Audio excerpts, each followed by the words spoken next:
We live in the age of miracles, of the technological kind.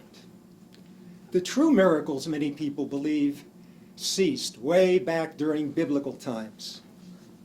But I'm here to convince you otherwise because I saw one occur with my very own eyes. Madam Toastmistress, fellow Toasticles, and guests. When I was a child, our family celebrated the Jewish holiday Passover with a traditional gathering called a Seder. My grandfather, Zayda in Yiddish, would officiate, reminding us of what it means to be a Jew. This was necessary during the 3,500 years before Fiddler on the Roof. We sat around the dinner table and read from the Haggadah, the book that chronicles our exodus from Egypt, 40 years of wandering in the desert, and arrival in the promised land. Back then that meant Canaan. Nowadays, it's Shoimanos. The Passover story is one filled with biblical miracles, the 10 plagues, the parting of the Red Sea, manna from heaven, all done by God himself, with a little help from Cecil B. DeMille. Zayda would hold a glass of wine in one hand and the Haggadah in the other. But when he turned the page, it was a juggling act, and he would occasionally spill some of the liquid on the book. Over the years, we started to notice that the ceremony got shorter and shorter. Eventually, we realized that the wine had eaten away the binding, causing pages to fall out. By the last Seder, the Jewish people went directly from Egypt to Canaan with no desert in between.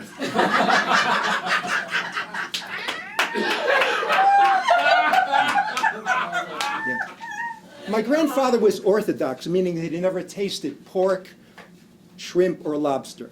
In other words, he missed out on some of the great joys of life. If we were really God's chosen people, you'd think one of the perks would be better cuisine. Zayda would make his own wine every year, and I'm here to tell you that Manischewitz took a second place to his product. I speak from experience because this was the one day of the year when we kids were permitted to imbibe alcohol, and we made the most of it. My grandmother, Baba in Yiddish, would boil up a chicken and serve the fatty liquid as soup with matza balls.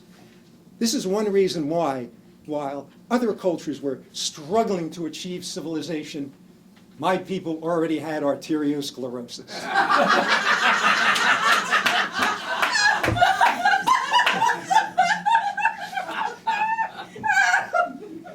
You might have heard that Jews secretly run the world. This, I am sad to report, is true. The week it was Bubba's turn, she let me watch. Oy vey, you think you have problems running a small business? But I digress. Part of the holiday involves eating matza, or unleavened bread. If you're unfamiliar with this treat, it looks just like hem-stitched cardboard. And it tastes just like hem-stitched cardboard.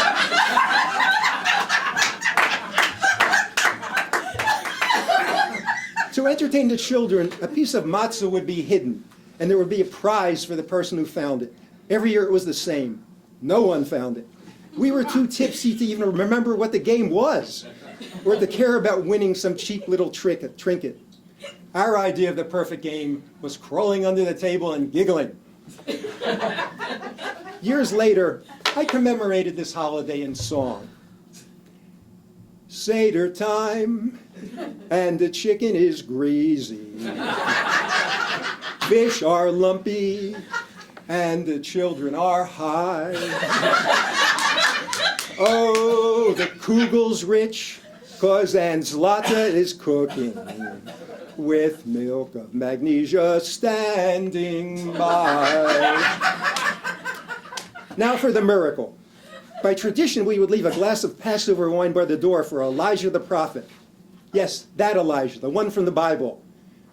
We children thought it was pure fantasy, but if it made the grown-ups feel better, what was the harm? Legend has it that Elijah visits the circumcision ceremony of every Jewish boy to guarantee that the Jewish people are scrupulous regarding this procedure. Thus, Elijah comes to the Seder to testify that all males present are indeed circumcised. This is one place where being a New Testament figure is much preferable. The herald angels get to sing of glory to the newborn king, while poor Elijah is condemned to an eternity of pecker patrol.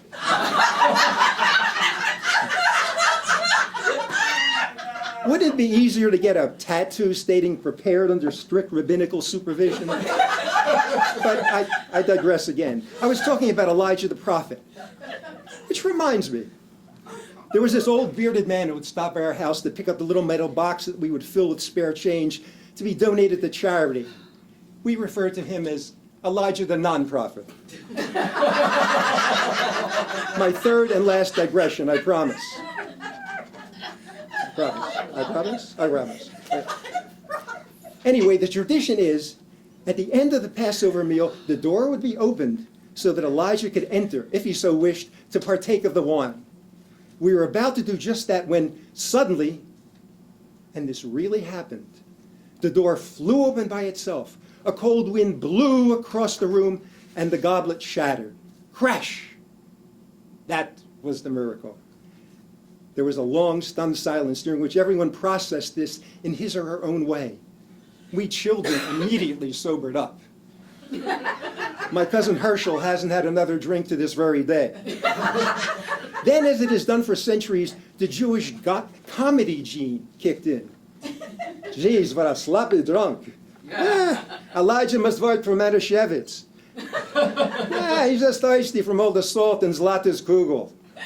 It had become Saturday night at the family improv. The women joined in with gusto. Grab your zippers, boy chicks, inspection time. Morris, let's hope Elijah brought his magnifying glass. But the hilarity masked a deeper truth. We had witnessed something remarkable, even supernatural, and we all sat there in awe of the power of religious belief. The next day we met to discuss this modern miracle among ourselves while engaging in another sacred Jewish tradition, eating Chinese food. But the shrimp with lobster sauce and pork fried rice never tasted so good. Madam Toastmistress.